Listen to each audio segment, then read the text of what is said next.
Q&A Review, print speaking to the blind, celebrating 40 years of audio newspaper production. Welcome to this week's edition of the Herald Scotland Podcast, recorded at the Bishop Briggs Media Centre by our amazing volunteers. You can get in touch with us via Facebook, Twitter or Instagram using @Q&A Review, that is @CUEANDREVIEW. You can also contact us directly by emailing information@QNReview.com. That is INFORMATION@CUEANDREVIEW.com, or by calling 0141 772 3976.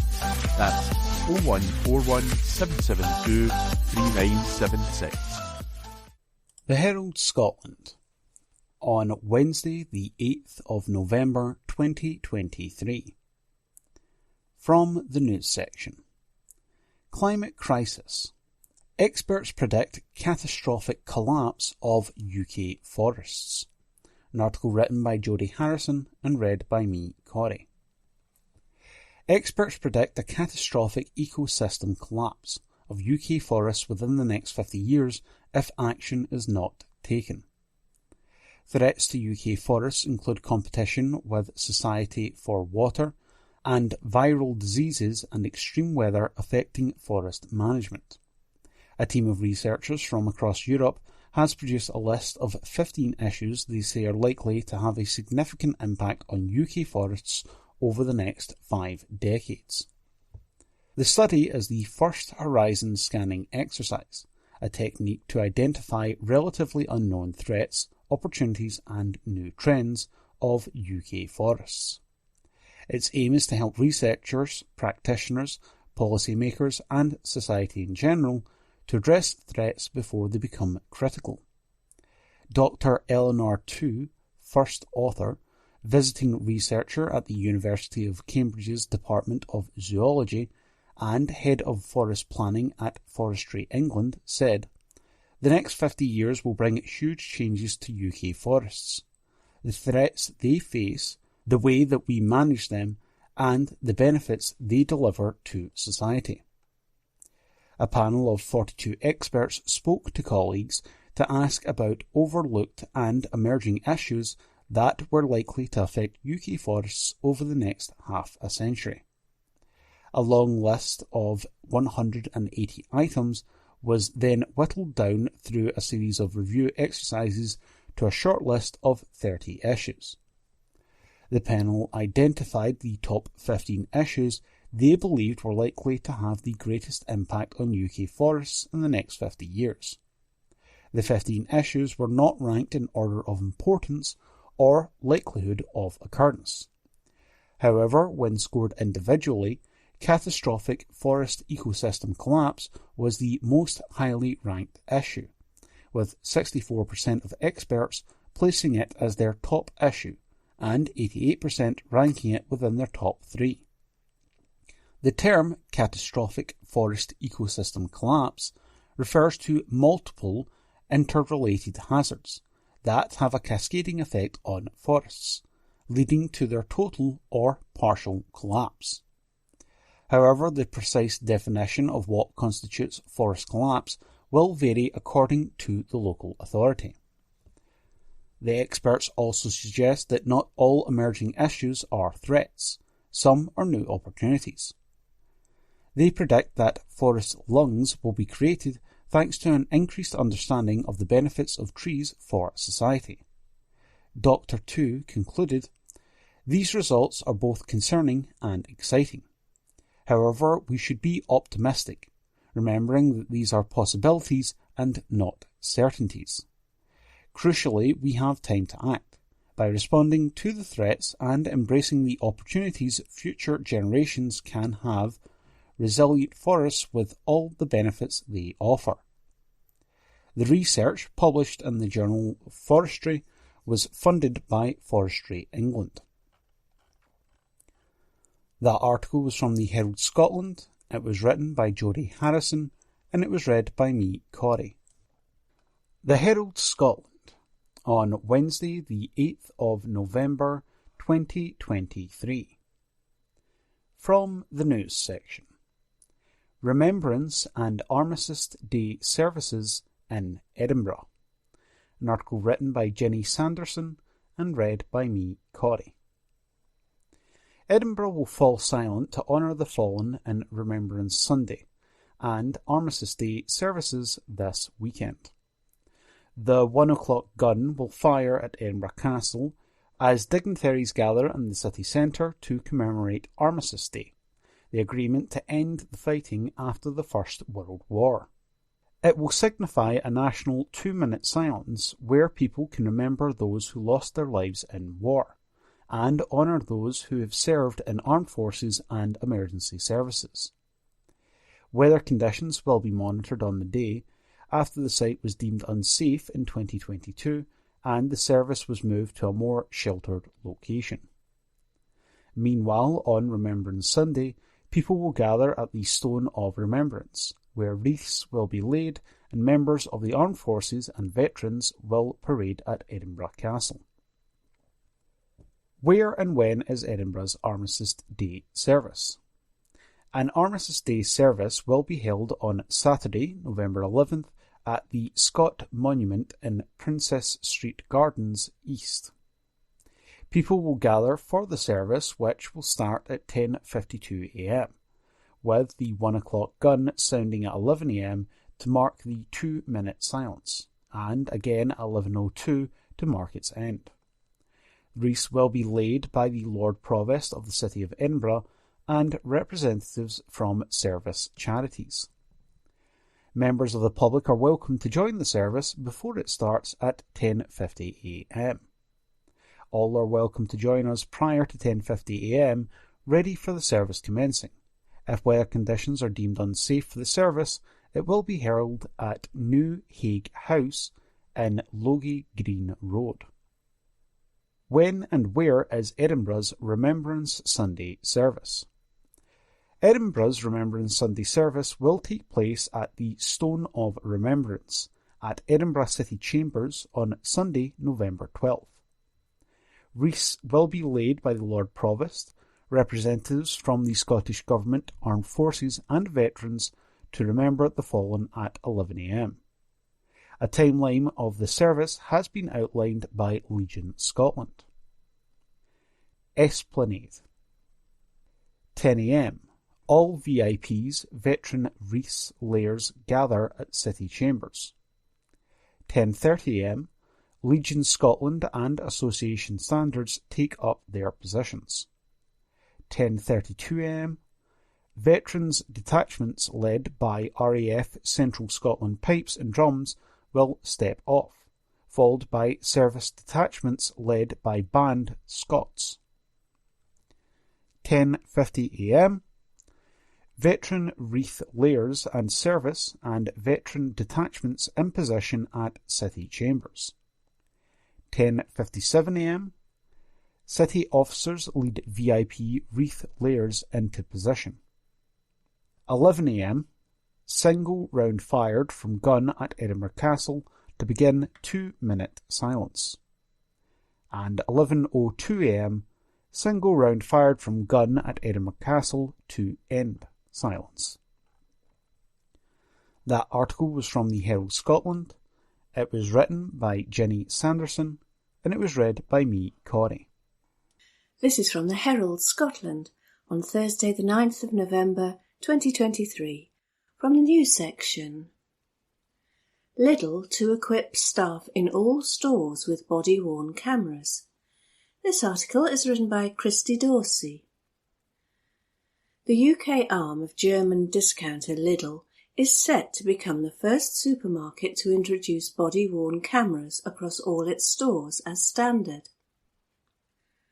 From the end of the month, stores across its network will start to receive the security measures following an investment of more than £2 million. The rollout is set to be complete by spring of next year. Established in the UK in 1994, Lidl has more than 960 stores, as well as 14 distribution centres across Scotland, England and Wales, which employ more than 31,000 people. The group said all colleagues will receive training to ensure the cameras are used safely and in a way that protects an individual's privacy. As a business with over 960 stores across the length and breadth of the country, safety and security has always been an absolute priority for us, said Ryan MacDonald, Chief Executive of Lidl GB. While our stores are typically safe environments, retail crime is something that is impacting the whole industry. Our investment into ensuring all our stores have body-worn cameras is just one of the ways we're taking action to protect and provide reassurance to our colleagues and customers. Last month, Lidl became a founding member of Project Pegasus, a business and policing partnership that aims to combine law enforcement powers with industry knowledge to target serious and organised retail crime, with a commitment of £60,000 of funding over 2 years. It is essential that the industry comes together to find new and innovative ways to combat serious and organised retail crime across the UK, Mr MacDonald added. Amongst our own initiatives, we're proud to be part of Project Pegasus, which presents a real opportunity for retailers, police forces and the Home Office to work together to address the alarming rise of incidents facing retail workers every day. Lidl pointed out that while other supermarkets have body-worn cameras, they are still trialling the technology, have the cameras in just a small number of stores, or only offer them to staff as an option. That article was written by Kirsty Dorsey. This is from the Herald Scotland on Thursday the 9th of November 2023, from the news section. Victim of disgraced brain surgeon submits evidence against NHS Tayside.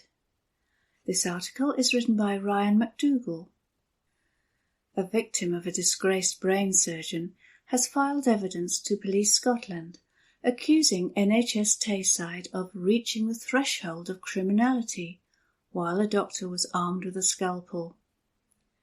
Jules Rose, 55, was one of dozens harmed by Professor Sam El-Jamel, who removed her tear duct instead of a brain tumour in 2013. Professor El-Jamel worked at NHS Tayside from 1995 until he was suspended in 2013 for his actions.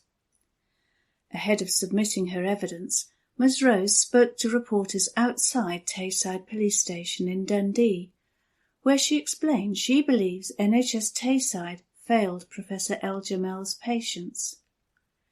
She told the PA news agency, "Over the years I've collated a significant amount of evidence from various sources that I feel evidences a lack of clinical oversight with Tayside and reaching the threshold of criminality.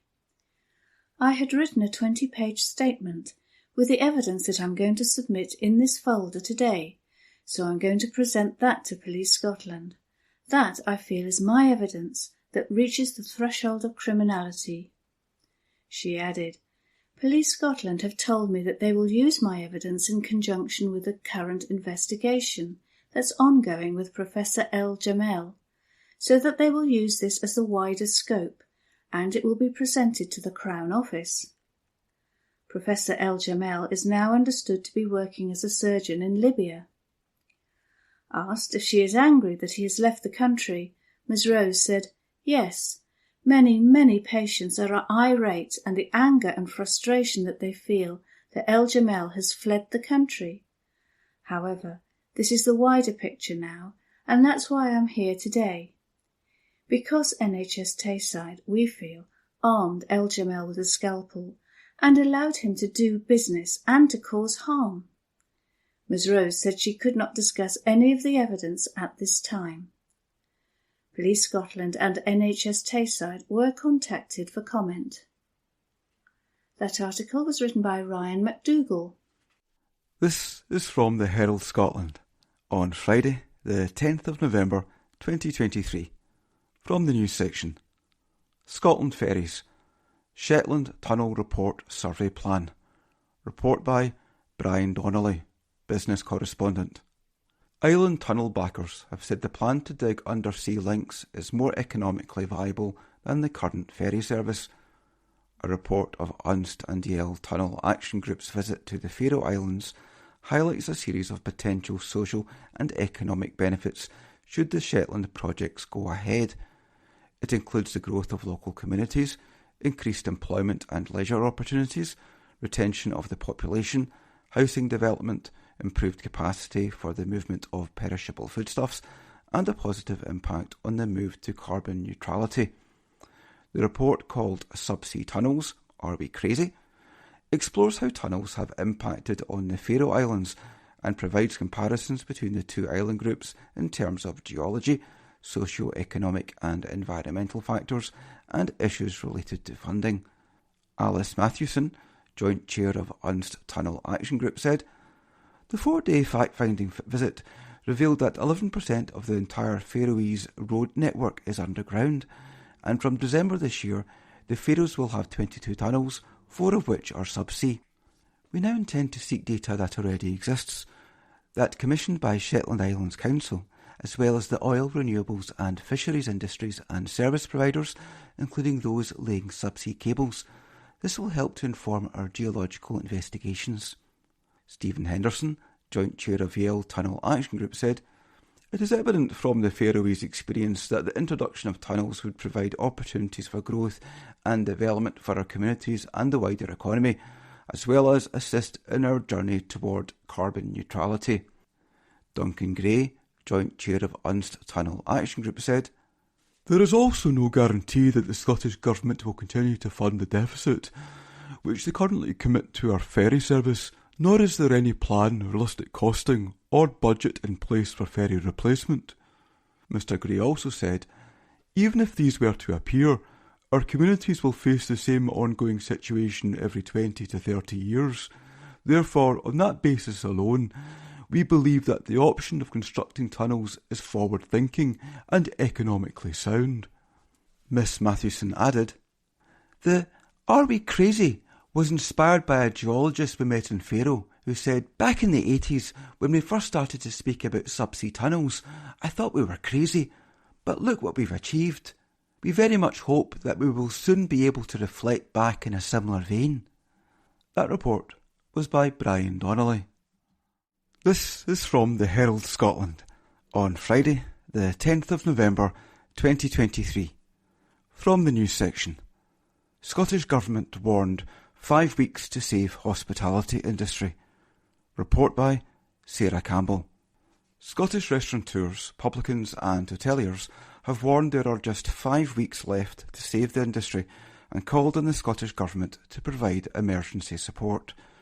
The Scottish Hospitality Group, which represents the interests of hundreds of businesses across the country, today launched the SOS Save Our Scottish Hospitality campaign to raise awareness of the sector's plight ahead of the Scottish budget in December. Stephen Montgomery, director of the Scottish Hospitality Group, said, "The hospitality industry faces a crisis, and we can't go on like this. Without government support, there will be higher prices for consumers, a loss of jobs, and many of our best-loved hospitality businesses closing their doors forever. We need to make sure that we get our point across in the next 5 weeks before the budget is released, and back our hospitality industry to survive and thrive." The urgent need for support is said to have been caused by a double economic punch as a result of the COVID-19 pandemic and rising costs of inflation and energy prices.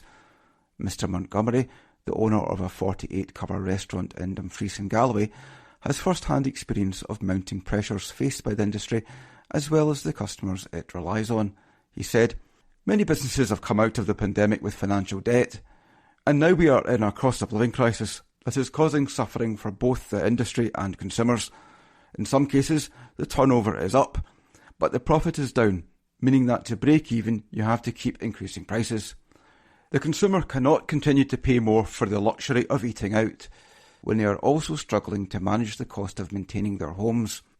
In an effort to secure a lifeline for the sector, the new campaign calls for an emergency 75% business rates relief to match the support that hospitality businesses in England and Wales have received over the last year. Furthermore, it asks for the creation of a new hospitality category for business rates and a new partnership with the Scottish Government to allow for the development and growth of an industry which forms an essential part of the country's cultural identity. Mr Montgomery continued, "The campaign has not been launched because business owners are looking to make a huge profit and drive around in fancy cars. We've seen over 15,000 hospitality businesses across the UK close since 2020, and that number is only going to continue to grow. If the local pub in a village with maybe 3,000 people in it shuts because they can't afford to keep going, it's going to have a huge impact. These restaurants, bars, cafes and hotels are the places where a community creates its memories, and all of them have a family story behind them. Once they're gone, they will never reopen." While the Scottish Hospitality Group has clearly outlined the severity of the situation, Mr Montgomery is hopeful that the new campaign will provide a shot of adrenaline for the businesses large and small across the country, which will be fighting to survive the next year. He said, "We're asking both members of the public and politicians to get behind this. A new fairer deal on business rates would be one step the government can take in the budget to give our hospitality industry a fighting chance. A freeze in rates or the status quo won't be enough. We need both emergency support and long-term reform. This is an SOS. We need help to make sure Scottish hospitality can survive." Highlighting measures brought in to support businesses in recent years, a Scottish Government spokesperson said, "The hospitality sector is vital to Scotland's economy. We are acutely aware of the enormous pressures facing businesses across the country, including inflation, energy price rises and higher costs of borrowing, which is why we are taking decisive steps to offer support during this crisis, with limited powers and working within the most challenging budget since devolution. The Scottish Budget 2023-24 ensures the lowest poundage in the UK for the 5th year in a row and supports a package of reliefs worth an estimated £749 million, including the Small Business Bonus Scheme, which is estimated to take over 100,000 properties out of rates altogether. Around half of the properties in the retail, hospitality and leisure sectors are eligible for 100% SBBS relief this financial year.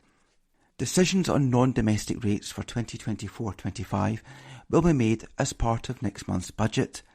The Scottish Government has also established an industry leadership group with the tourism and hospitality sector to understand its unique needs going forward.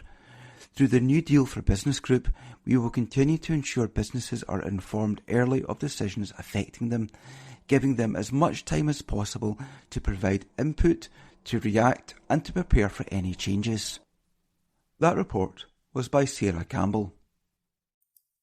The Herald on the 10th of November and the Voices section. Brexit, Bank of England Governor Andrew Bailey must be bold, by Ian McConnell. The Bank of England's governor seems to be scared of his own shadow when it comes to flagging the negative effects of Brexit. It would be good to hear Andrew Bailey talk a lot more about these consequences, like his predecessor Mark Carney, given their importance to any analysis of what is going on in the UK economy. You could go further than that and say it is incumbent on him to do so, given his roles as bank governor and chairman of the Monetary Policy Committee. Some people might think anyone in Mr. Bailey's position would be cautious on this subject, given the ruling Conservatives are big fans of Brexit. But this would be to ignore the crucial importance of the Bank of England asserting its independence when required. Of course, it's impossible to be certain Mr. Bailey, who was Chief Executive of the Financial Conduct Authority for nearly 4 years before becoming Bank of England Governor in March 2020, and comes more across as a regulator than an economist, would rather not talk about Brexit, even if he does give this impression. Whatever the case, he did bring up Brexit this week, flagging a detrimental effect, albeit in the most tentative of fashions. And it was surely a more realistic take on the effects of leaving the European Union that he provided during the summer when he appeared to attempt to play down the effect of Brexit in fueling inflation. Mr. Bailey mentioned the B word in a speech to the Central Bank of Ireland's Financial System Conference in Dublin on Wednesday. He declared, "Let me also add a comment which relates to events nearer to home. As a public official, I take no position on Brexit per se. That was a decision for the people of the UK. It has led to a reduction in the openness of the UK economy, though over time new trading relationships around the world should, and I expect will, be established. Of course, that requires a commitment to openness and free trade." Mr. Bailey could certainly not be accused of stirring controversy. However, the comments nevertheless seemed highly significant, especially given what he has said and not said about Brexit in the past. Brexit, to take the key point he did make on Wednesday, has led to a reduction in the openness of the UK economy. It is not much, really, but coming from Mr. Bailey, it is at least something. He could have, but did not, mention that the European Economic Area is the UK's largest trading partner. Mr. Bailey could also have, but did not, observe that the hard Brexit delivered by former Prime Minister Boris Johnson destroyed frictionless trade between the UK and its biggest trading partner. And the central banker could have, but did not, point out that this hard Brexit ended free movement of people between the UK and the EEA, fueling skills and labour shortages, as plenty of people in business in various sectors in Scotland and elsewhere in the UK would tell you. Having said that, it would probably have been a surprise if Mr. Bailey had chosen to talk about any of that. Mr. Bailey did, however, highlight in his comments the importance of a commitment to openness and free trade. And he declared, "I will say at the outset, to avoid any doubt, that I am a strong advocate of free trade and open economies."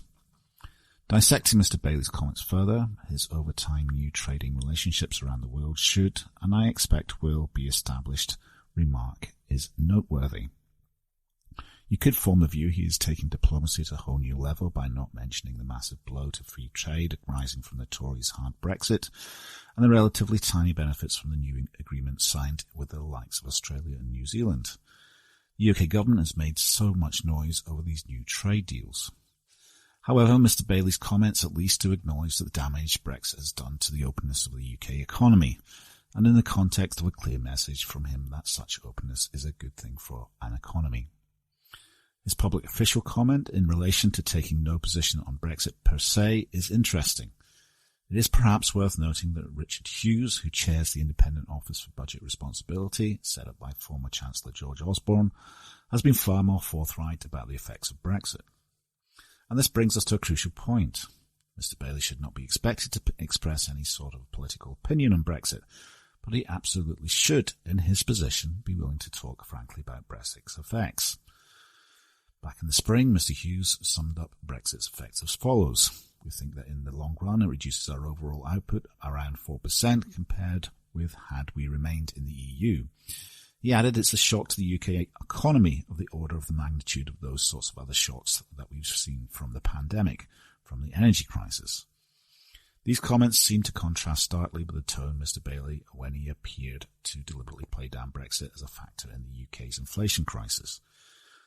The Bank of England's governor's comments back in the summer were interpreted as some quarters as a response to Mr. Carney, who quite rightly flagged the major impact of the ruling Conservatives' hard Brexit on UK inflation and the economy more generally.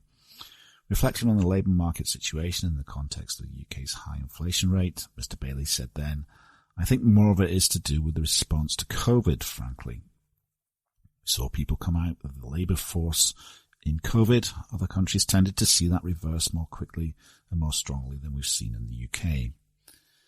These other countries did not, of course, have Brexit. This is perhaps a more pertinent observation. The bank's governor's seeming view that Brexit was somehow not an enormous factor in the UK's labour market tightness was truly baffling.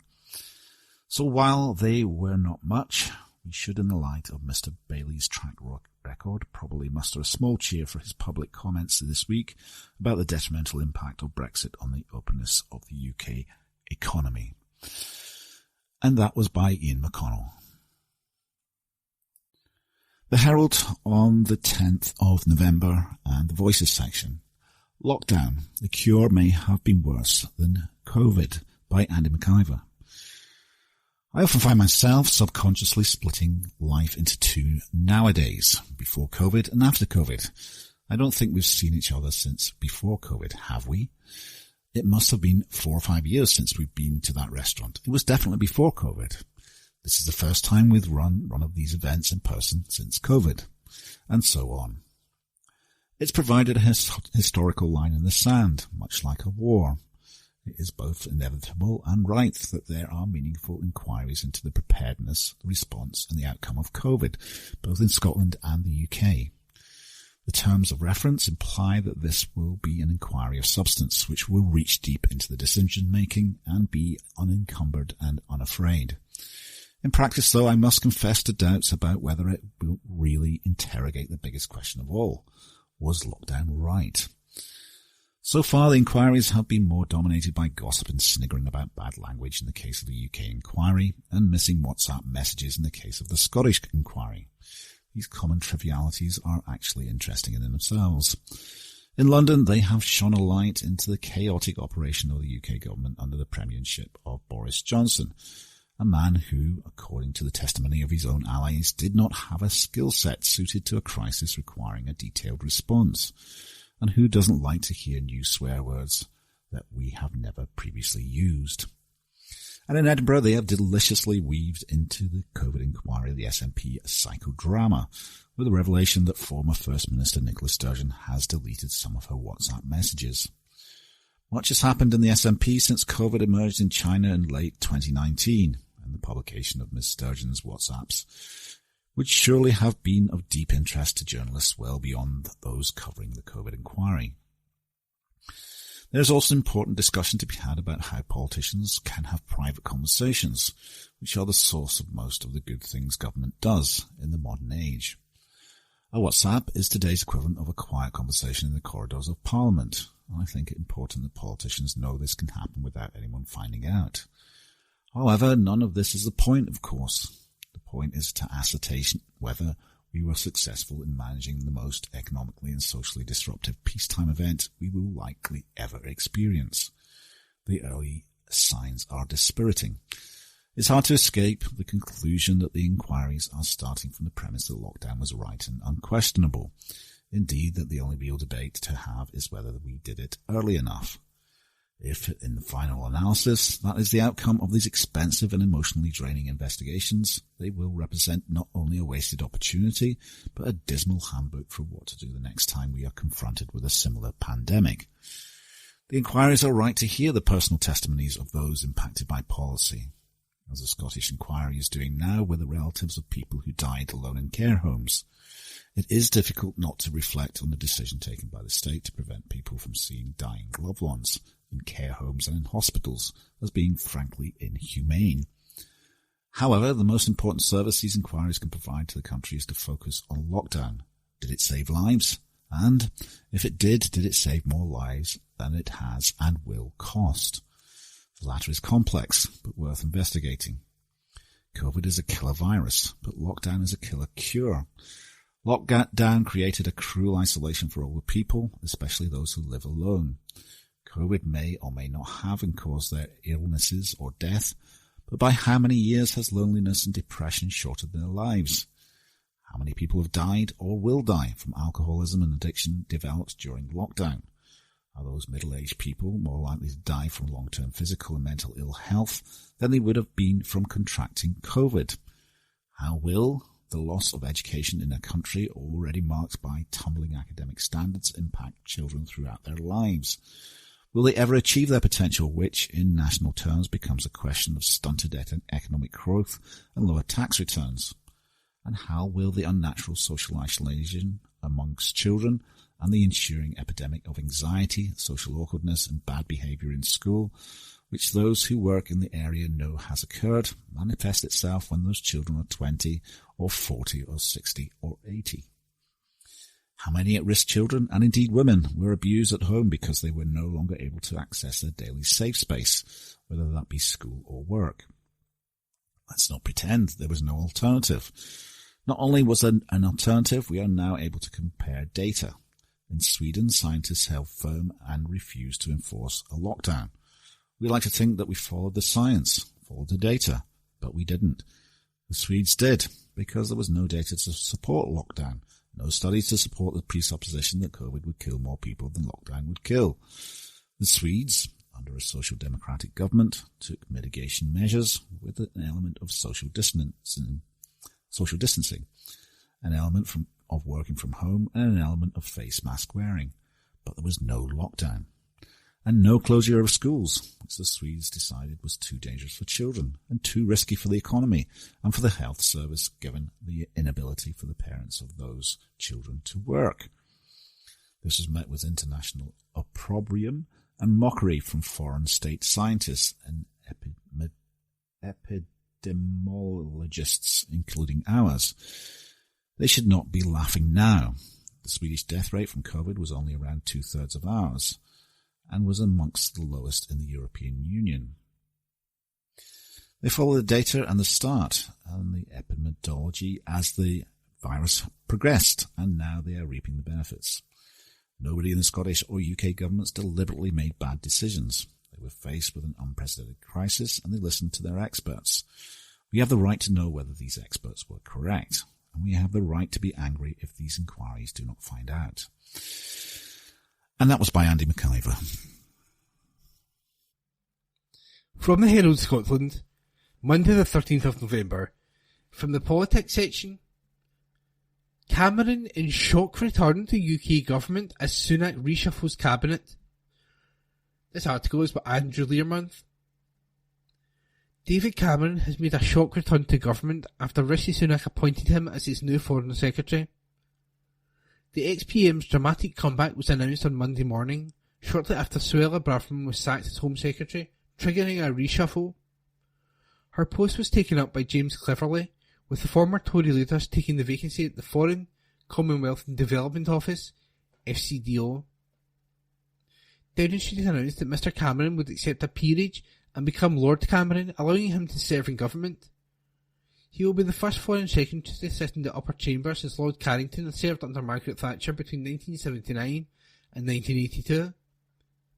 He is also the first Prime Minister to return to government since Alec Douglas-Hume in 1970. The former Labour leader, who resigned in 2016 after voters opted to leave the EU in the Brexit referendum, said he wanted to help Mr Sunak deliver the security and prosperity our country needs. The appointment was blasted by political opponents. Labour's David Lammy called it the last gasp act of desperation from a government devoid of talent and ideas. The SNP Stephen Flynn said it was truly remarkable that MPs would not be able to scrutinise the work of the new Foreign Secretary, given the huge international unrest, not least in Ukraine and Gaza. As Lord Cameron can only take questions from peers, it will be up to his junior ministers to answer Foreign, Commonwealth and Development Office, FCDO, questions in the Commons. There was also some unhappiness from some MPs on the right of the party. How is it right that an unelected PM appoints an unelected Foreign Secretary? One told the Times. Former Minister Dame Andrea Jenkins said Mrs Braverman had been left sacked for speaking the truth, and it was a bad call by Rishi caving in to the left. Lord Cameron has kept a low profile since standing down. However, he was caught up in a lobbying scandal 2 years ago when he was reported to have made $10 million working for Greensill Capital before the company collapsed in March. His role only emerged after Greensill collapsed in March 2021 due to its exposure to GFG Alliance, a group of companies controlled by the steel magnate Sanjeev Gupta. Lord Cameron lobbied the UK government to act as a new investor for the firm, texting ministers including Mr Sunak, as well as Boris Johnson's senior advisor Sheridan Westlake and Deputy Bank of England Governor Sir John Cunliffe. The former PM insisted he had acted in good faith at all times. He also returned to the headlines last month when he savaged Mr Sunak's decision to scrap the HS2 high-speed train line between Birmingham and Manchester. Lord Cameron said the decision will help to fuel the views of those who argue that we can no longer think or act for the long term as a country, that we're heading in the wrong direction. In a statement released on Monday morning, the new Foreign Secretary said that while he may have disagreed with some individual decisions, it was clear to him that Rishi Sunak is a strong and capable Prime Minister who is showing exemplary leadership at a difficult time. Lord Cameron added, "I want to help him to deliver the security and prosperity our country needs and be part of the strongest possible team that serves the United Kingdom and that can be presented to the country where the general election is held. The comeback was welcomed by former Scottish Tory leader Ruth Davidson. There's going to be a ton of snark surrounding this, of course there is, the Baroness tweeted, but I think it's a good appointment. I've never understood the British tradition of putting ex-PMs out to pasture instead of using the enormous experience they've accumulated in office. And that article was by Andrew Learmonth. From the Herald Scotland, Monday the 13th of November, from the politics section, Humza Yousaf and deputy accused of misleading Parliament. Article by political correspondent Kathleen Nutt. First Minister Humza Yousaf and his deputy should refer themselves to the independent adviser for the Ministerial Code over suggestions they misled Parliament over the release of WhatsApp messages to the UK COVID inquiry, according to the Scottish Conservatives. Mr Yousaf and Shona Robertson have been under fire in the past week after the Scottish Government published a timeline of its dealings with the inquiry, after the inquiry had asked ministers in Edinburgh to pass on communications relating to the pandemic, which had been made on the platform. The timeline published by the Scottish Government last Wednesday showed specific requests for which WhatsApp messages had been made by the inquiry in February. However, both Mr Yousaf and Ms Robertson had previously stated the messages were asked for in September. The initial request received from the UK inquiry focused on decision making. As we have stated previously, it is not the culture within the Scottish Government to routinely use systems such as WhatsApp for decision making. Decisions are routinely made in minuted meetings or through formal submissions to ministers. All relevant records of both of these have been provided to both inquiries already, Ms Robinson told Holyrood in a statement on October 31st. The UK inquiry asked in June for submissions of all WhatsApp and similar groups related to coordination, logistics and day-to-day communication, greatly expanding the scope of what the Scottish Government needs to collate and process accordingly. This request was followed in September by a request for the actual messages exchanged within these groups. Mr Yousaf told MSPs on November the 2nd that the request for the messages was made by the UK inquiry in September.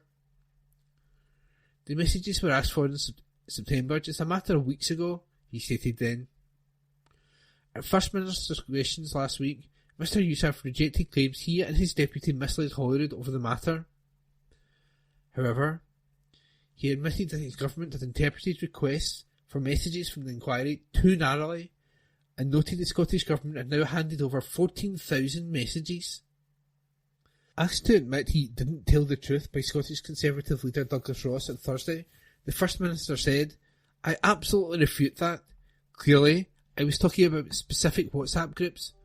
What I do accept fully from the inquiry is we have interpreted the request too narrowly and, subsequently having done so, we have then supplied 14,000 messages to the inquiry." Following FMQs, he refused to refer himself to his independent adviser on the Ministerial Code, saying there was no need to do so after leaving the Holyrood chamber. On Wednesday this week, the Scottish Tories will use their debating time to accuse Mr Yousaf and Ms Robertson of deliberately misleading the Parliament. If they are found to have intentionally done so, they will be expected to offer their resignation according to the Ministerial Code. Humza Yousaf and Shona Robertson, the two most senior members of the SNP government, have deliberately misled the Scottish Parliament, said Mr Ross. That is why my party will use our debating time in Holyrood to urge the First Minister and Deputy First Minister to refer themselves to the independent adviser on the Ministerial Code. Only then can the whole truth be fully uncovered as to whether or not they have fallen short of the standards that the public expect them to adhere to. Mr Ross added, "I would urge Humza Yousaf and Shona Robinson to refer themselves to the independent adviser on the Ministerial Code so that we can understand why they misled Parliament. MSPs from all parties need to get behind our motion to stand up for the integrity of the Scottish Parliament." Scottish Labour Deputy Leader Jackie Baillie said, "The SNP must lead by example and come clean on the exact details of this scandal. Humza Yousaf has contradicted himself so many times that it is now hard to keep track. The grieving families at the heart of this inquiry deserve better than this. The First Minister must ensure that all material is handed over, whether it's WhatsApp messages from former and current ministers, SNP secret email accounts and all legal advice, so that the inquiry can be allowed to do its job properly. The families deserve nothing less. At the end of the Scottish Parliament's proceedings on Wednesday evening, Ms Robinson raised a point of order to alert MSPs to the publication of the timeline at the UK inquiry's request. It showed the inquiry had first asked for WhatsApp messages in February. The timetable shows that the inquiry made a draft request to the Scottish Government on November the 4th, 2022, asking whether WhatsApp groups were used by the Government. In February 2023, it asked for communications relating to key decisions, including emails, texts and WhatsApp messages. The Scottish Government said it submitted draft responses to the spring of 2023. Its timetable publication said, in those responses, it made clear that all key decisions and decision-making were recorded on the Scottish Government corporate record. No WhatsApp messages were submitted as part of those responses. The UK inquiry made a further request in June 2023 seeking details of the Scottish Government's policy on informal messaging. This asked for the names of any such groups, their members and their roles. In September 2023, the inquiry asked for the messages within those WhatsApp groups to be handed over. Requests were sent to ministers, civil servants and former ministers in July and August this year. The Scottish Government said there was a large amount of sensitive and personal information contained within the WhatsApp messages and, to comply with data protection laws, it requested that a Section 21 notice to hand them over. When this was supplied, the Government was given a deadline of November the 6th by which to share the messages. The motion is unlikely to pass without support from the Scottish Greens, who are in a power-sharing agreement with the Scottish Government, which has granted their co-leaders ministerial office. A spokesman for the Scottish Government said, "The First Minister had made clear that neither he nor the Deputy First Minister had misled Parliament. The Scottish Government has worked and will continue to work tirelessly to provide the UK COVID inquiry with all the materials it has requested. In total, more than 19,000 documents have already been provided to the UK inquiry. The independent advisor, who, since 2013 has been James Hamilton, is tasked with assessing if the ministerial code had been breached. Mr Hamilton previously cleared former First Minister Nicola Sturgeon of a breach over when she knew about allegations made against her predecessor, Alex Salmond. And that article was by political correspondent Kathleen Nutt." From the Herald Scotland, Monday the 13th of November, from the news section. Social Care Scotland, Humza Yousaf told pay rise not enough. Article by Jodie Harrison. More than 100 organisations have signed a joint letter to the First Minister saying the upcoming pay increase for social care and support staff is not enough. The letter, organised by the Coalition of Care and Support Providers in Scotland, CCPS, says the increase to £12 an hour, in line with the real living wage, tells staff they are only worth the bare minimum. It was signed by 110 organisations, including social care providers, charities and carers representatives. The letter was sent to Humza Yousaf on Friday morning. It said, with the Scottish Government setting the new base rate of pay for social care staff at £12 per hour from next spring, simply matching the updated real living wage and no more, the message to these staff is clear: you're only worth the bare minimum. This, despite the fundamental work they do supporting people to thrive and live independent lives, work that is at the heart of your vision for equality, opportunity and community in Scotland. £12 per hour is not enough. Rachel Cackett, Chief Executive of CCPS, said, "Organisations that provide social care are rapidly losing staff because the current pay of £10.90 is simply too low to retain them, and they migrate to better paid jobs elsewhere. It is a scandal that, in communities across Scotland, people who need support to live, thrive and stay independent can't get it because there aren't the staff available." As the First Minister will see from the range of signatories to this letter, the first time so many organisations have come together to make a joint call on this issue, we represent an emerging movement who are determined to bring social justice to social care and support. In response to the letter, Social Care Minister Marie Todd said, funding for social care has increased by over £800 million compared to 2021-22. It's part of our record health and social care budget of more than £19 billion, and we continue to work with partners to address the pressures they face and take forward reform to deliver improved, sustainable services. Social care workers delivering direct care and commission services will see their pay increase to a minimum of £12 per hour from April 2024, up from the £10.90 minimum rate introduced this year. The creation of the National Care Service will help to provide consistency and further improve paying conditions, access to training and development, and ensuring a career in social care is attractive and rewarding, but we are beginning to make those improvements now. And that article was by Jodie Harrison. From the Herald Scotland, Monday the 13th of November, from the politics section, Suella Braverman, a timeline of controversies. Report by Jodie Harrison.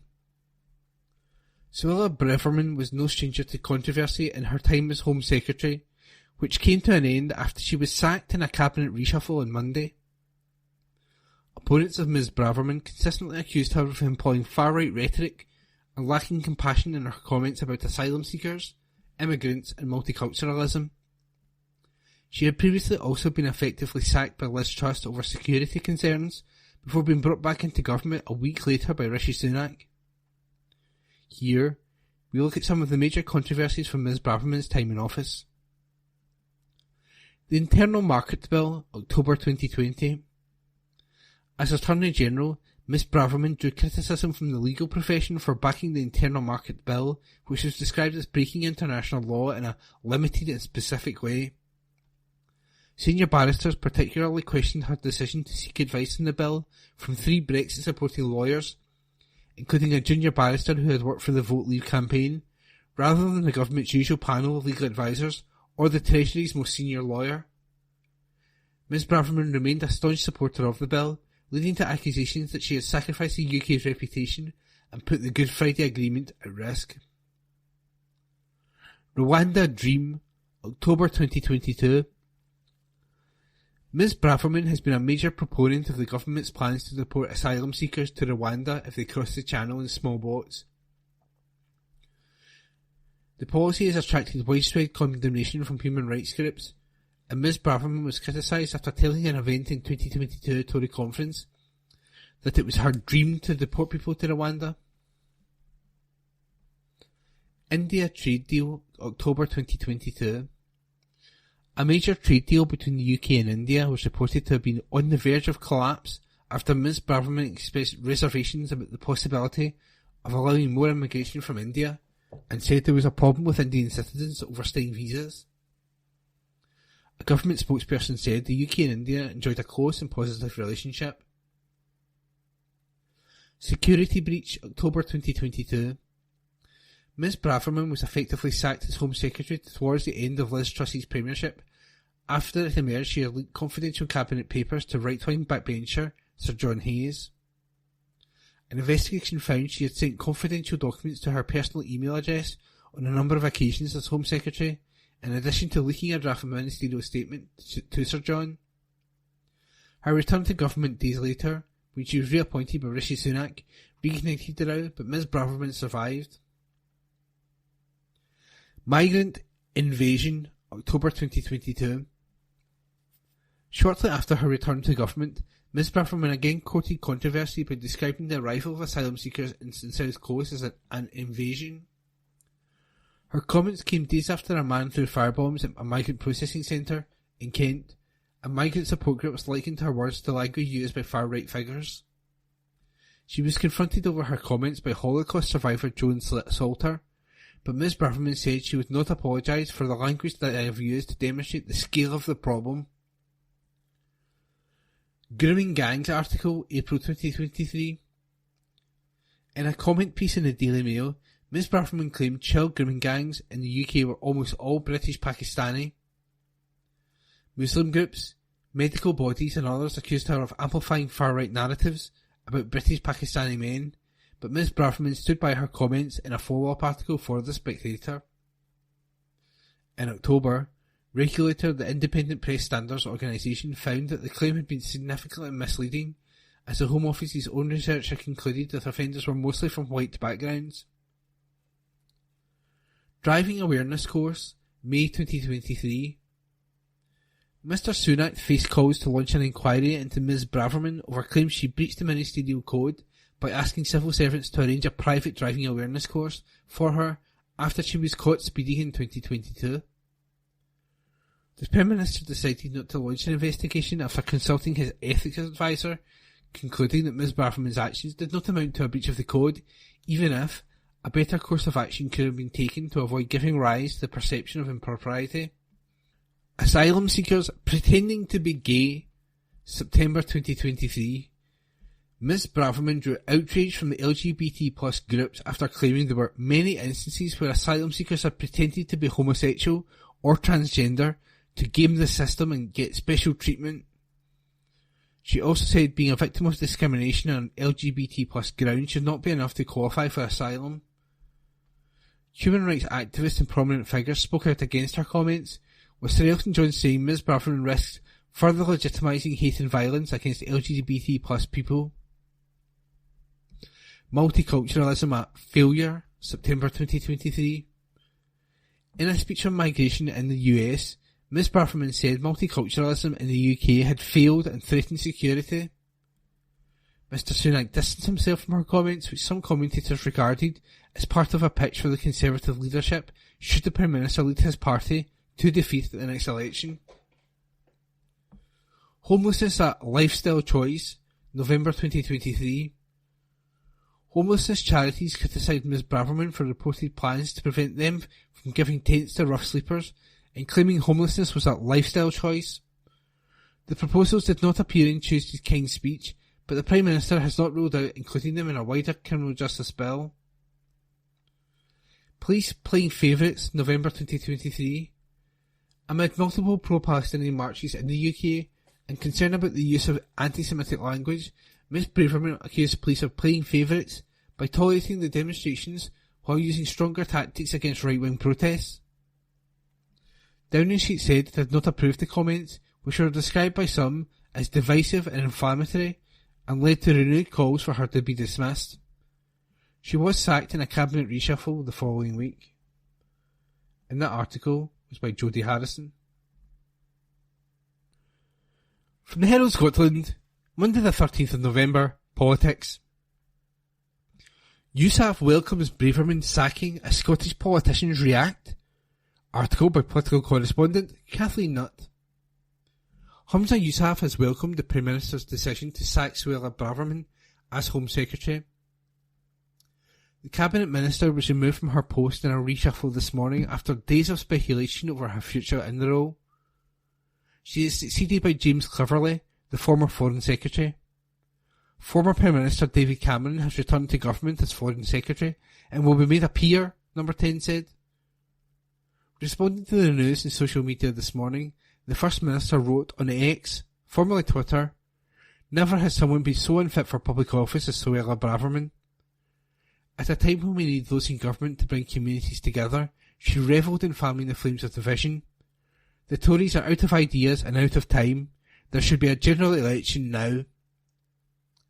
Mr Yousaf said yesterday Ms Braverman should be sacked and not allowed to resign, and on Saturday had accused the Home Secretary of emboldening the far right following an article attacking how the Met were policing pro-Palestinian demonstrations. Responding to Ms Braverman's sacking, the SNP Home Affairs spokeswoman Alison Theos MP said, "Suella Braverman was a cruel, vindictive and incompetent Home Secretary. The fact that Rishi Sunak took so long to sack her, and did so only after public pressure, shows how weak he is."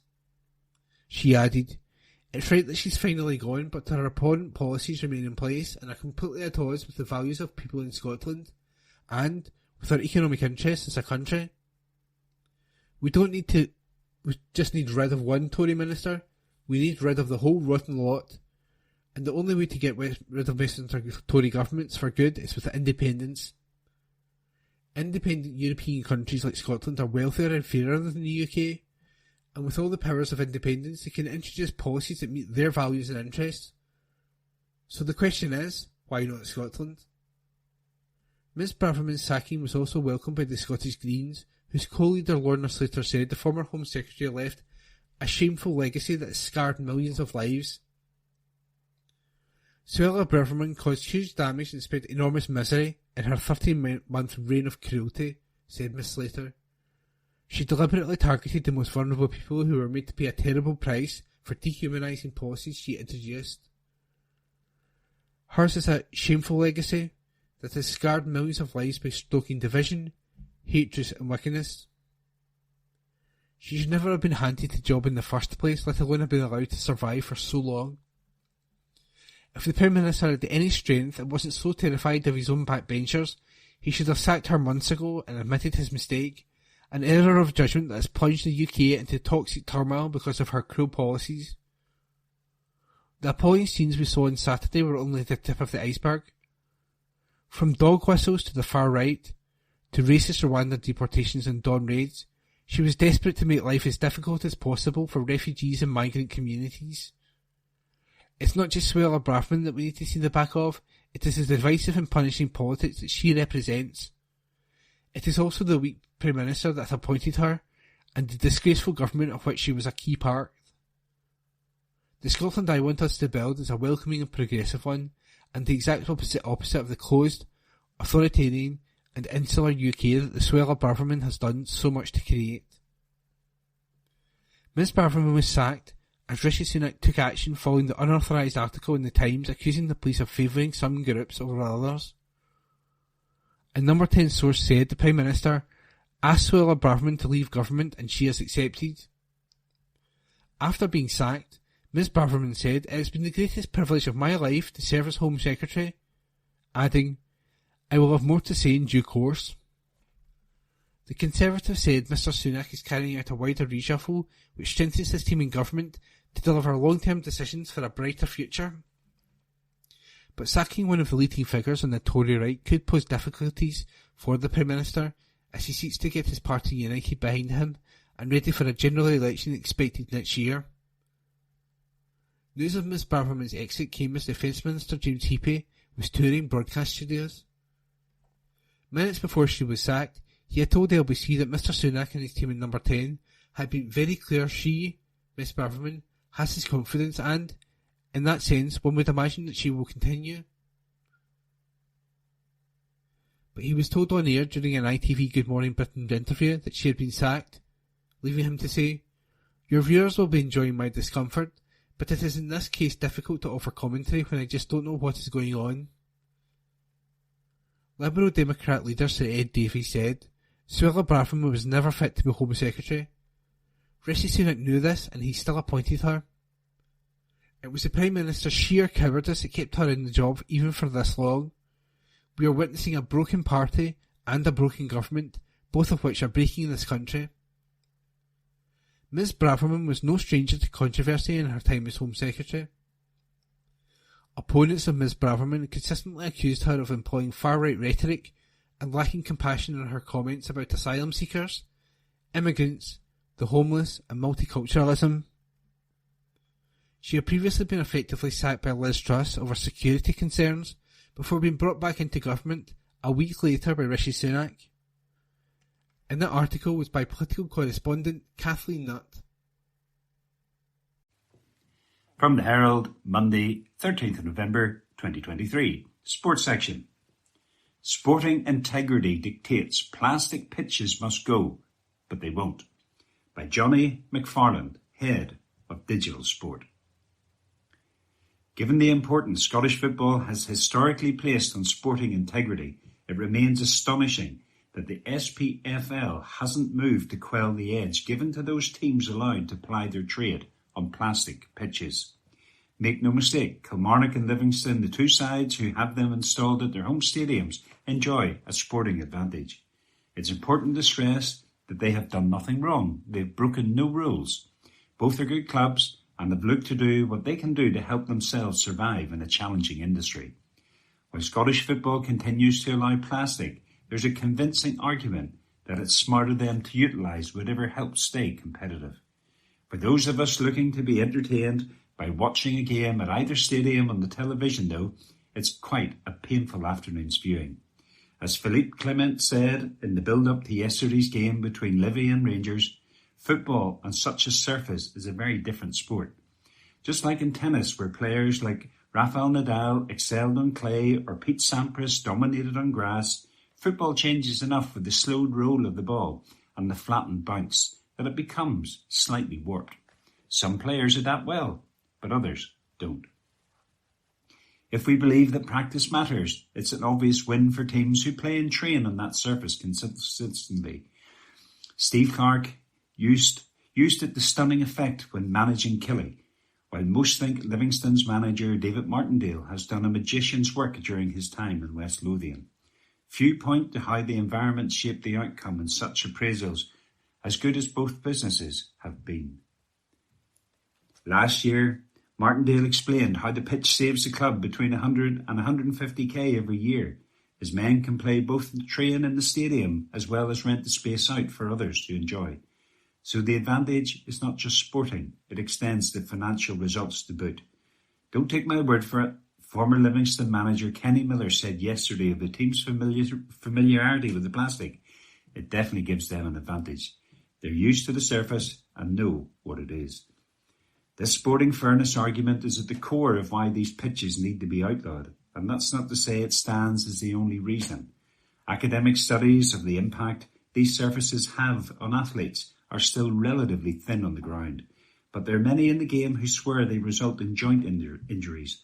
While the tangible evidence of harm caused by plastic remains unconvincing at this stage, it has to be noted how often players with a history of knee problems are kept out of these games as a precautionary measure. There's also the matter of optics. No small beer with the increasing impact of television and social media to keep the national sport relevant. No other major league allows plastic pitches, nor would they dream of accepting a team with one.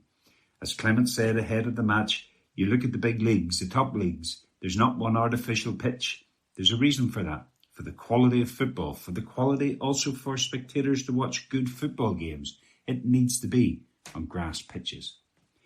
The big leagues know how bad these surfaces look on TV, how the plastic sheen reflects so unsatisfyingly in the sun.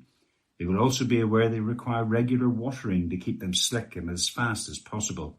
A practice often not only stopped for games against the big opponents. It's why when Rangers or Celtic head to Almondvale or Kilmarnock, they pray for rain. A sticky pitch kills the spectacle, but it can also act as a great leveller after all. Derek McGuinness' side have shown they are no great shakes over the Premiership season, so far sitting mid-table, and yet, interestingly, they've beaten both Celtic and Rangers at home. It's important to remember that the SPFL is a members' organisation made up of the clubs it governs. What they demand is what occurs. Neil Doncaster's interpretation of the chief executive role has made it essentially a highly paid lightning rod for criticism with no actual power. So don't expect anything more than bland corporate idioms to come from him. And in the corridors of power, there seems to be little appetite to legislate for a grass-only league. It seems a remarkable state of affairs, given the advantage that's readily acknowledged, but perhaps not when you delve into the politics. Back in 21-22, Kilmarnock's relegation the previous season meant only Livingston had an artificial turf. It begged the question of why the top clubs wouldn't use the 11-1 voting system to ban the pitches altogether and move on. It turned out that any rule change, despite only affecting the Premiership, would be voted on by all 42 clubs. A 75% majority would be needed to make a change, something which there would be unlikely to be an appetite for. After all, smaller teams wouldn't want to be forced into expensive changes should a miracle run to the top of the game take place. In other words, a classic case of Scottish football parochialism and self-interest. And so, we'd get stuck with the status quo. Livingston sit at the bottom of the league, but the Premiership is so tight at the moment they're only 7 points off third place. Few would be against it changing quickly, given Martindale has shown time and time again that between his aggressive style of football, smart recruitment and thorough organisation, he can create a team that punches above its weight. But like Clark before him, the plastic is undoubtedly a key part of the fight. Simply put, this seems probably unacceptable in a league already marred by inequalities. If sporting integrity means anything to the Scottish game, it must act. If attractiveness to a television audience means anything, it must act. The reason it won't points to the biggest problem facing Scottish football of all, the lack of individual power to act. The systems that govern our game are a perpetual gridlock that keeps it forever slow to adapt. The executives have no executive power to act. Until that changes and someone can rise above the vested interest, football will continue to be stuck in this decision vacuum Groundhog Day. That article was by Johnny McFarlane, Head of Digital Sport. Herald Scotland recorded on Monday 13th of November 2023. Arts and Entertainment's Sunshine and Leith Theatre Preview of Love's Lost and Community by Brian Beacom, Senior Features Writer. Alison Orr has spent a huge part of her working life playing three very different roles as an actor, singer and theatre producer. The triple option career plan has certainly helped to make sure she's never unemployed. But often, Renfrewshire-born Orr would be working in different jobs simultaneously, and it could be a demanding, sometimes frantic and mildly schizophrenic way of going about the business of life. Now, however, Orr, who once starred as Ricky Fulton's wife Kate in Ricky and Me, is taking on just one role at a time. As I'm getting older, I don't need to do so much. I don't feel that pressure, she says, smiling. But there's also the feeling that I just can't do all three things. It's now about doing things in chunks that I can handle. She laughs. I think what you do when you're younger is put pressure on yourself to get a result.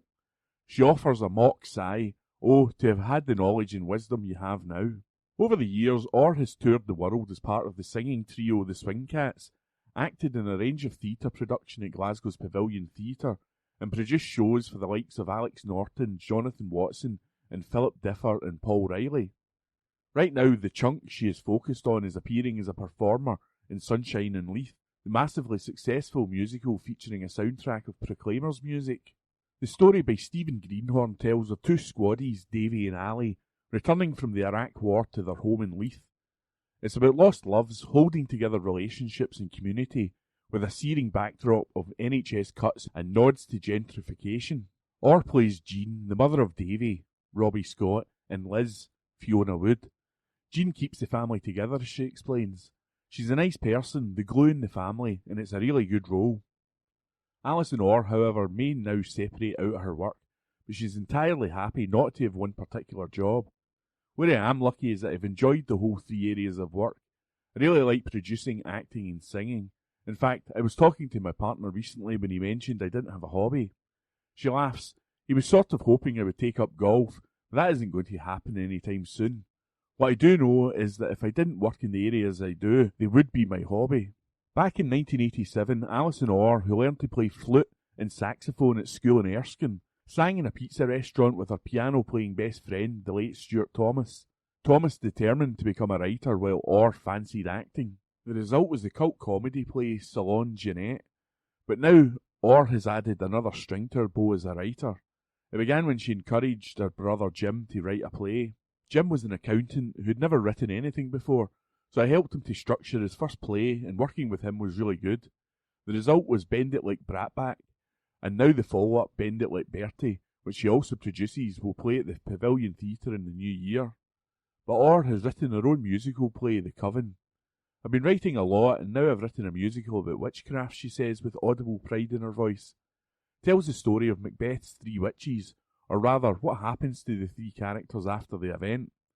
I think the subject has depth because it's really about the witch trials and how women were treated at the time. The Coven will feature electronic dance music. I wrote the music for it, and someone suggested it go with a dance music vibe, which should appeal to a younger audience. I'm really excited at the result. You look around at musicals such as Six and dream that that's the sort of success you might have. Meantime, there's the Sunshine role to concentrate on. Orr has excitement in her voice when she reveals that her performance has allowed her to realise a dream. I get to sing Sunshine and Leith at the end, she says. It's always been my favourite Proclaimers song, and to sing it on stage is incredible. But when she speaks of her personal life, and her 92-year-old mother in particular, There's a sense that even the sunshine experience is eclipsed by a monthly performance she gives to just a dozen or so elderly people. My mum has dementia and is in a flat in an assisted living place, she explains, and I go in and sing a few songs in the day room. It's great for me to be able to do that for them, and I just love it. Sunshine in Leith, Pitlochry Festival Theatre, November 17 to December 23. Book now, Cinderella is coming to Easter House, with an all-new story set in the very big, very glam 80s. Lots of hairspray and shoulder pads. Written by Lewis Hetherington. The show runs from December 5 to 23. By Brian Beacom. The Herald on the 14th of November, and the news section. Bernard Cohen, brother of Hamas victim, fears rise of anti-Semitism, by Jody Harrison. The brother of a Scottish Israeli man who was murdered by Hamas says he is living in fear over a rise in anti-Semitism in the UK. Bernard Cohen, originally from Newton Mearns in East Renfrewshire, was killed in his home in southern Israel by terrorists from Gaza on Saturday, October 7. The 57-year-old left his family in Glasgow, where he was a teenager, to move to Israel, where he lived in a kibbutz. His brother Colin from Glasgow says he now is filled with dread as a Jew living in Britain. Hamas wants us off the face of the earth, said Mr. Cohen. How can we live in this society today knowing there are terrorist organisations out there who only want to murder and eradicate Jews from the world? Recent pro-Palestinian protests, where a minority have carried anti-Semitic banners and chanted slogans perceived as anti-Semitic, have left many Jews scared. My nephew, my brother's son, asked me if I would come and live in Israel because of the anti-Semitism in the UK, he said. As Jews, we are worried. I'm not a fearful person, but it does fill me with dread where we are at the moment and where we could end up. Britain was meant to be safe, but maybe it's not. He added, when I walk down the street, I'm thinking, what would they do if they knew I was Jewish? And that's a horrendous thought. I ask, are we any different to where Jews were in Germany in 1938? People have a right to protest, as we have a freedom of speech in the UK, he said. The problem with the protest is that there is an element which isn't just about the humanitarian side. There's an element within these protests, which is about Hamas and supporting that organisation, and that's where the fear comes. Mr. Cowan said he feels unnerved by the demonstrations, and particularly by the use of slogans like, from the river to the sea, Palestine will be free, referring to the River Jordan and the Mediterranean Sea. The chant has drawn criticism from some, including ex-Home Secretary Suella Braverman, who said it was an expression of a violent desire to see Israel erased from the world. Despite living so far away, Bernard remained close with his family in Scotland and visited regularly. Mr. Cowan said, we break down thinking, why is he not here? It was recently my birthday and I always got a message from him saying happy 21st.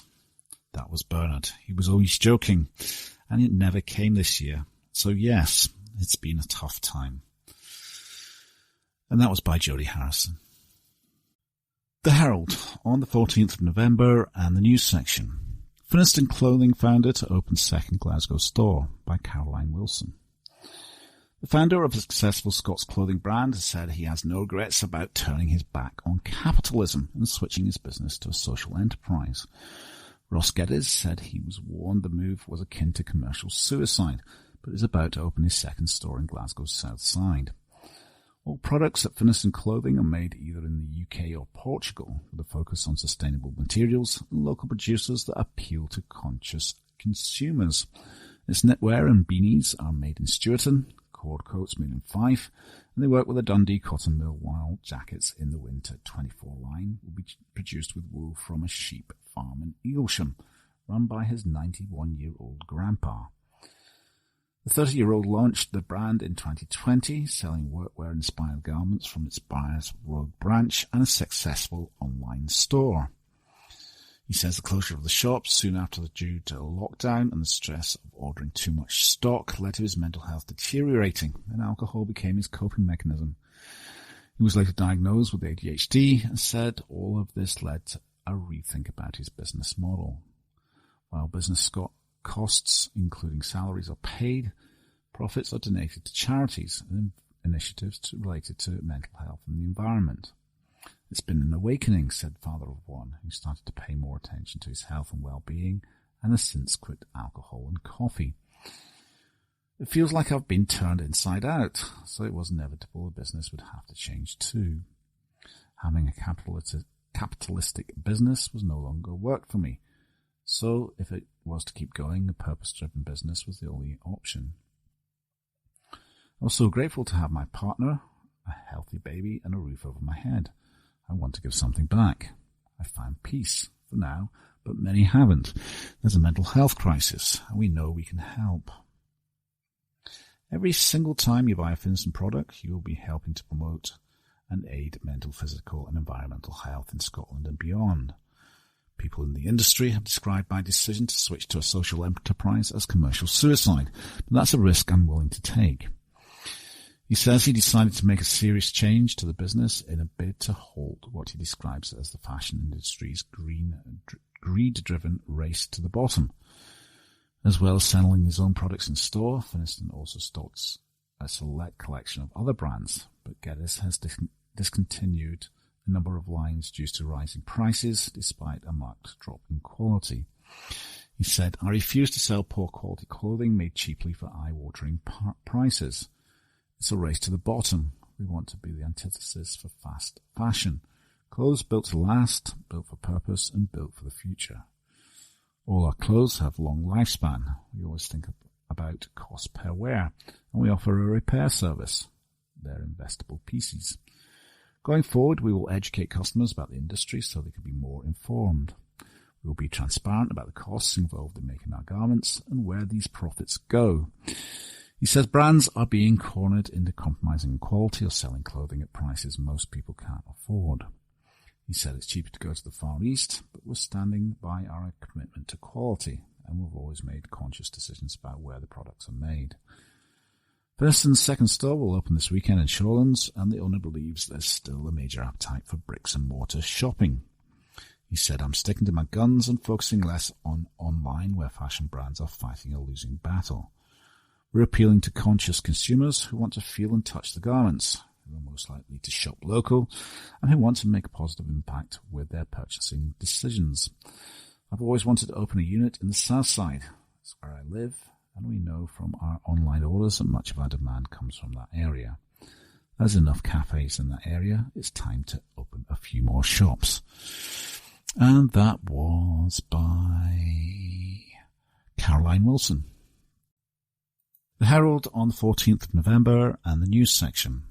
Scotland Hotels, Loch Linnhe House auction date set by Brian Donnelly. A hotel site overlooking the magnificent Loch Lynn is heading to auction. Set on the edge of Fort William, Loch Lynne House has been on sale since May 2022. The former hotel will now go under the hammer with Auction House Scotland.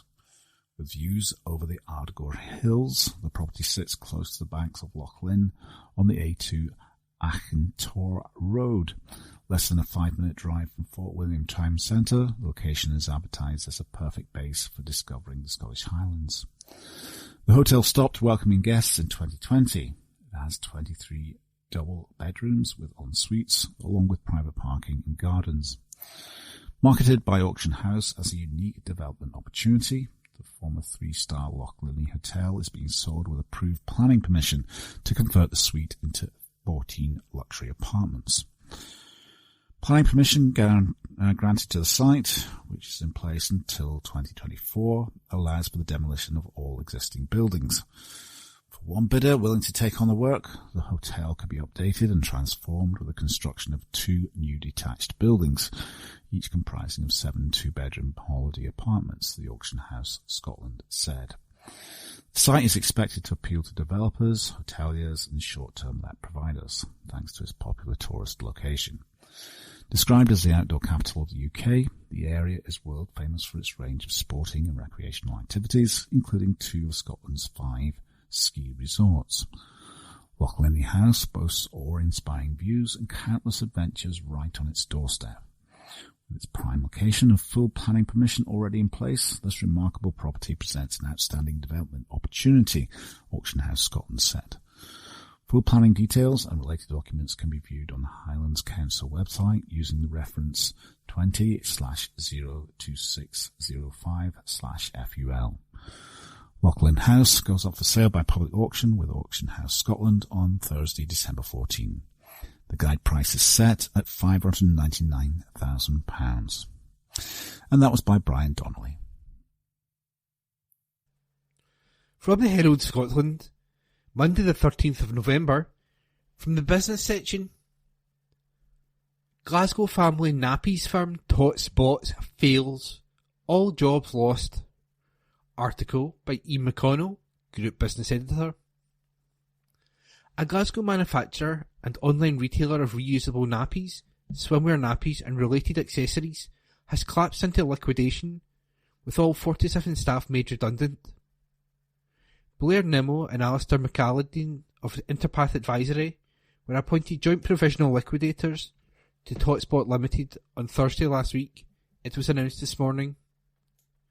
The family-owned business, which the liquidators noted was award-winning and focused on sustainable and environmentally friendly products, was founded more than 20 years ago. Totspot also manufactures and sells a range of reusable period products, including pants and pads, under its Nora brand. Alistair McAllandine, head of Interpath Advisory in Scotland and joint provisional liquidator, said it was incredibly disappointing the company was unable to continue trading. Explaining the background to the fall of Totspot's into liquidation, Interpath Advisory said, in common with many other online retailers, the company had recently experienced challenging trading conditions, including rising costs and fragile consumer confidence. This led to the company experiencing pressure in cash flow. After working tirelessly to explore funding solutions and reviewing the available strategic options, the directors took the difficult decision to seek the appointment of provisional liquidators. It added, the business ceased to trade immediately following the appointment of the provisional liquidators and, as such, all of the company's 47 employees were made redundant. Mr. McAllandine said, this award-winning family-owned business had blazed a trail for producing sustainable and environmentally friendly baby and period products, so it's hugely disappointing that, despite the very best efforts of the directors, challenging trading conditions have meant that the company is unable to continue to trade. He added, our immediate priority is to provide employees with the help and support they need to make claims from the redundancy payment service. We have engaged with Skills Development, Scotland's partnership for action for continuing employment team, in order that PACE support can be made available to employees too. We have commenced initial steps to realise the company's assets, which include, amongst other things, stock, manufacturing equipment and intellectual property, including the brand and domain names. We would therefore ask any interested parties to contact us as soon as possible. And that article was by Group Business Editor Ian McConnell. That concludes this week's edition of the Herald Scotland Podcast. Please remember to subscribe to our channels at Review and to tell your friends about our service.